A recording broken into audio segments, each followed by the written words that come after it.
हाय viewers, आज आपण बनवणार आहोत कढी आणि भजी, ज्याला हिंदीमध्ये कढी पकोडाही म्हणतात. तर त्यासाठी इथे मी पावशर बेसन घेतलेलं आहे. त्यातलं मी फक्त 1 वाटी बेसन बाजूला काढले आहे, जे आपण दह्यामध्ये टाकणार आहोत कढीसाठी. फक्त 1 वाटी, छोटी वाटी आहे ही. आणि पावशरमधलं बाकीचं जे बेसन आहे ते मी इथं भजीसाठी घेतलेलं आहे. ह्याच्यात मी फक्त मीठ टाकलेलं आहे, चवीनुसार मीठ. आता आपण ह्याच्यामध्ये जे मसाले ॲड करणार आहे ते मी तुम्हाला सांगते.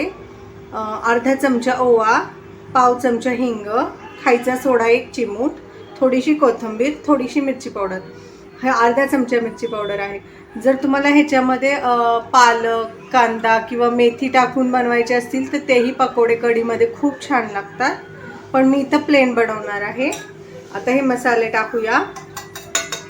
मी मीठ पहिलेच टाकलेलं आहे ह्याच्यामध्ये.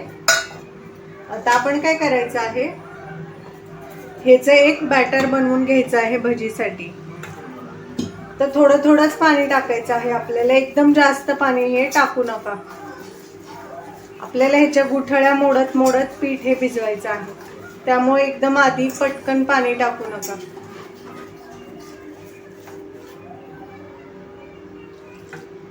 हे मी चाळून घेतलेलं आहे बेसन.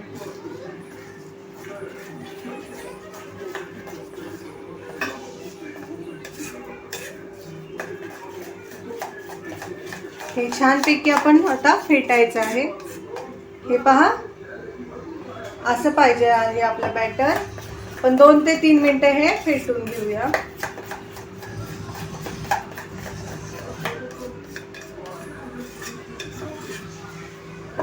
ही भाजी हलकी फुलकी होण्यासाठी एकच टिप आहे की हे पीठ तुम्ही कमीत कमी 15 ते 20 मिनिटं भिजवून ठेवायचं आहे.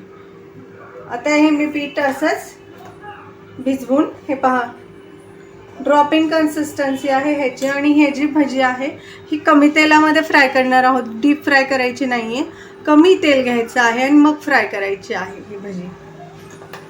आता ही मी साईडला ठेवून देते. आता आपण ही जे दही घेतलेलं आहे, हे पावशर दही आहे. ह्याच्यामध्ये मी 1 वाटी बेसन टाकते आहे.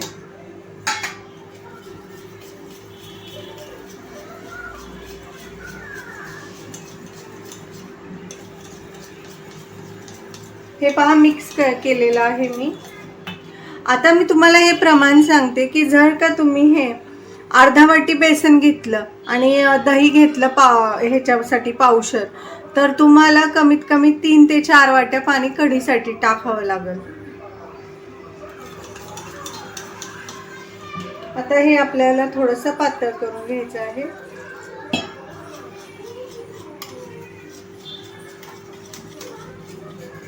बेसनमुळे भरपूर घट्टपणा येईल, त्यामुळे काळजी करू नका. आता हे मिक्सचर तयार झालेलं आहे, साईडला ठेवू. नंतर गरज वाटल्यास आपण ह्याच्यात आणखीन पाणी टाकू. आता मी मसाले सांगते कढीसाठी काय काय लागणार आहे. हे पहा, इथे मी वाटण घेतलेलं आहे, जे आपण कढीमध्ये टाकणार आहोत परतताना. 7 ते 8 लसणाच्या पाकळ्या आणि 4 ते 5 मिरची. तुम्ही जितकं तिखट खाता तेवढी मिरची घ्या. जर तुम्हाला मिरची वाटून नसेल टाकायची, कापून टाकली कढीला तरीही चालते. आता आपण हे मिक्सरच्या भांड्यामध्ये टाकून हे मिक्सरला वाटून घेणार आहोत. हे पहा, मी हिरवी मिरची आणि लसूण असं जाडसर वाटून घेतलेलं आहे मिक्सरला, न पाणी टाकता वाटलेलं आहे हे आपण. हा आहे नंतर लास्टला देण्यासाठीचा वरचा तडक्याचा मसाला. 4 ठेचलेल्या पाकळ्या लसणाच्या, 3 सुक्या मिरच्या, थोडीशी कोथिंबीर आणि थोडीशी मिरची पूड कलरसाठी. आता आपण कढी पकोडेचं भजी तयार. हे पहा, इथं आपलं भजीचं पीठ एकदम तयार आहे कढी पकोड्याचं. ते आपण भजी सोडायच्या आधी, हे पहा, अशी कन्सिस्टन्सी असेल. भजी सोडायच्या आधी फेटून घ्यायचं आहे छानपैकी, ज्याच्यामुळे भजी एकदम हलकी होईल. आता इथे मी कढई तापत ठेवली आहे, ह्याच्यामध्ये पण तेल टाकणार आहोत.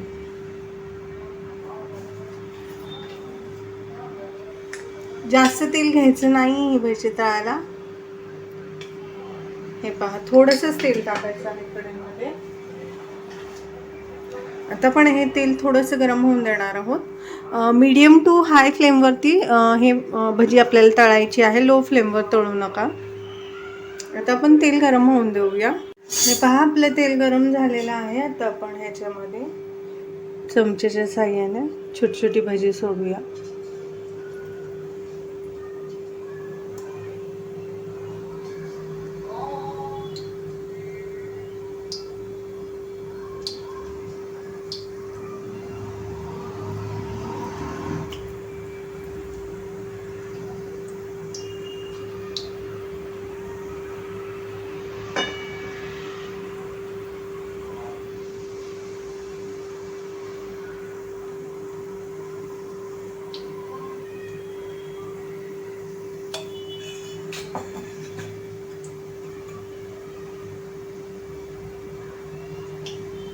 भजी आपल्याला अशी तळून घ्यायची आहे.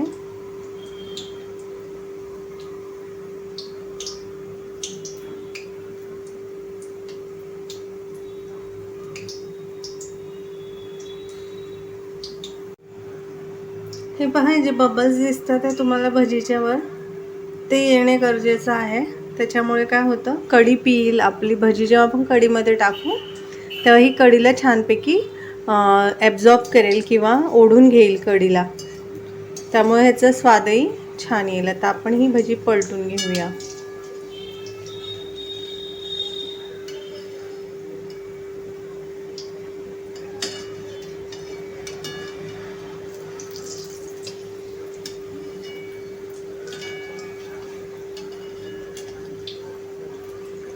छान अशी मस्तपैकी भजी आपण फ्राय करून घेऊया.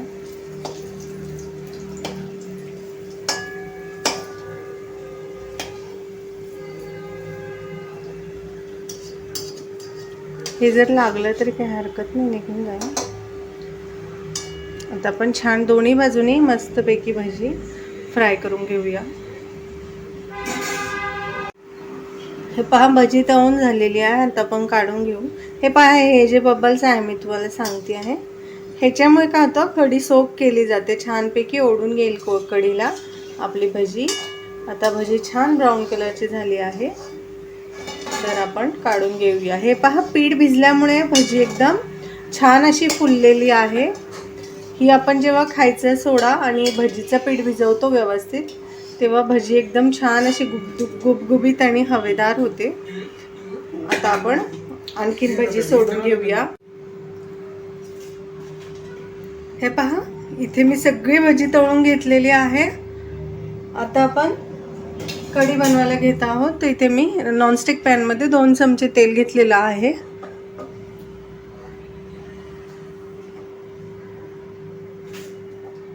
त्याच्यामध्ये आपण टाकणार आहोत 1 चमचा जिरी आणि मोहरी मिक्स.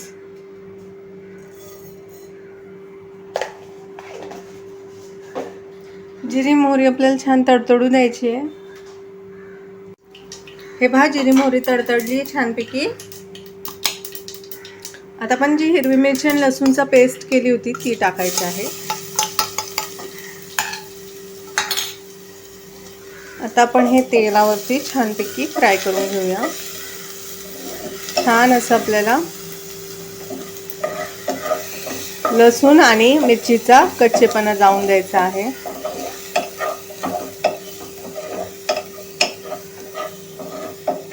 छानपैकी फ्राय करून घ्या.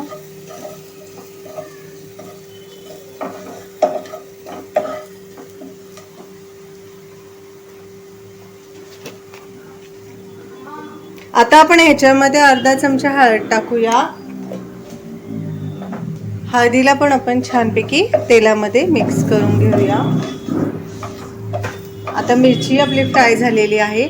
आता हे जे आपण दही आणि बेसन मिक्स केलं होतं ते मिक्सचर आता आपण ह्याच्यामध्ये टाकत आहोत. आपण ह्याच्यामध्ये अजून पाणी टाकणार आहोत. कढीमध्ये आपण भजी टाकणार आहे, तर आपल्याला कढी हे पातळच केली पाहिजे. तर ह्याचं मी प्रमाण तुम्हाला सांगते की तुम्ही कसं ठरवायचं आहे. कढीमध्ये प्रमाण अर्धी वाटी जर तुम्ही बेसन घेतलं तर 4 ते 5 वाट्या तुम्ही पाणी घ्यायचं आहे कढी पकोड्यासाठी. आता आपण भजी सोडणार आहोत, त्यामुळे मी इथे पाणी टाकत आहे. माझी वाटी मोठी होती त्यामुळं मी जास्त पाणी टाकत आहे. आणि तुम्हाला कंटिन्युअस हलवूनच कढीला उकळी काढायची आहे. जर तुम्ही हलवणं स्टॉप केलं हे मिश्रण तर कढी फुटू शकते. त्यामुळे हे स्टर करत राहा छानपैकी. आपण ह्याच्यात थोडीशी कोथिंबीर टाकूया आणि कढीला उकळी काढून घेऊया.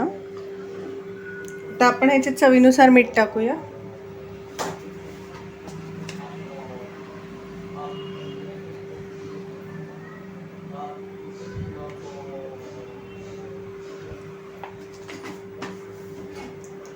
जर तुम्हाला गोड कढी आवडत असेल तर तुम्ही साखरही ॲड करू शकता. गरमागरम कढी पिण्याची मजाच काही छान वेगळीच असते. जर तुम्हाला कढी प्यायची असेल तर तुम्ही नक्की ह्याच्यात थोडीशी साखर टाकून प्या. खूप छान लागते कढी. आता आपण हे पहा, कढीला उकळी येत आहे तेव्हाच आपण ह्याच्यामध्ये ही 4 आमसुलं टाकणार आहोत. ह्याला आमसूल किंवा कोकमही म्हणतात. ह्याने खूप छान टेस्ट येते कढीला. नक्की ॲड करा. जर तुम्ही पांढरी कढी करणार असाल आणि हळद नसणार टाकायची नसेल तुम्हाला तर तसंही करू शकता. आणि जर तुम्ही कोकम टाकलं किंवा आमसूल टाकलं पांढऱ्या कढीमध्ये ते हलकासा गुलाबी रंग येतो कढीला, खूप छान. आता आपण हे उकळूया स्टर करत कंटिन्युअस. खाली लागून नाही द्यायचं आपल्याला बेसन वगैरे.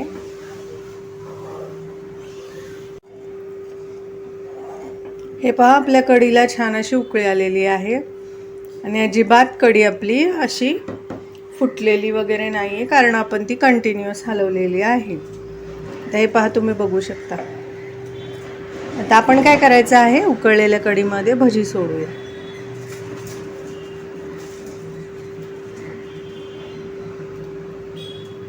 भजी सोडून कढी आपण 5 मिनिटं उकळणार आहोत.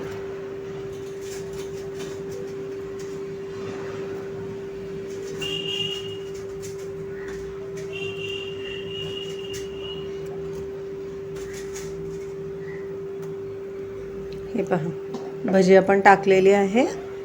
फक्त 5 मिनिटं आपल्याला ह्याला आता उकळायचं आहे. 5 मिनिटं ह्याला उकळल्यानंतर आपण ह्याला वरून तडका देणार आहोत.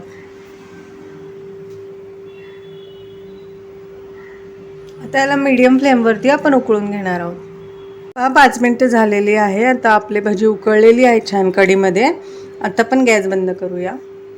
गॅसची फ्लेम मी आता बंद केलेली आहे. आता आपण ह्याला वरून तडका देणार आहोत. तडक्यासाठी इथे मी ज्या कढईमध्ये भजी तळली होती तीच घेतलेली आहे. त्यामध्ये पण 1 चमचा जिरं टाकणार आहोत.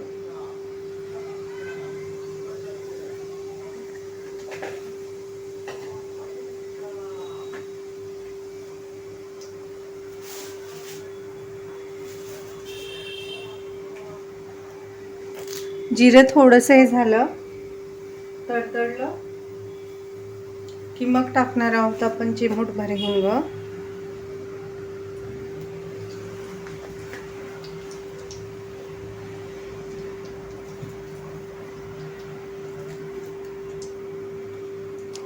जिरं तडतडलं, आता मिरची टाकूया.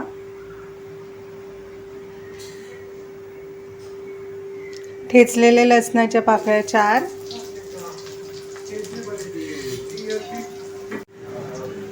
लसूण थोडा लालसर करायचा आहे. गॅस बंद करून टाकूया आपण. आणि सगळ्यात महत्त्वाचा इन्ग्रेडियंट म्हणजे कढीपत्ता.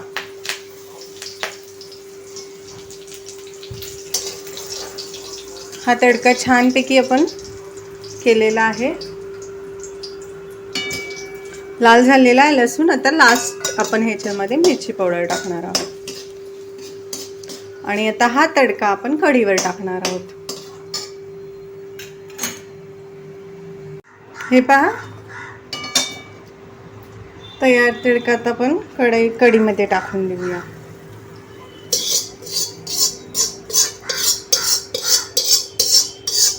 पूर्ण तडका टाकून द्यायचा आहे कढीमध्ये.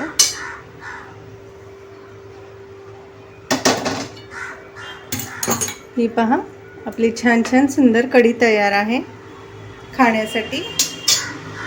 आता मी तुम्हाला सर्व करून दाखवते.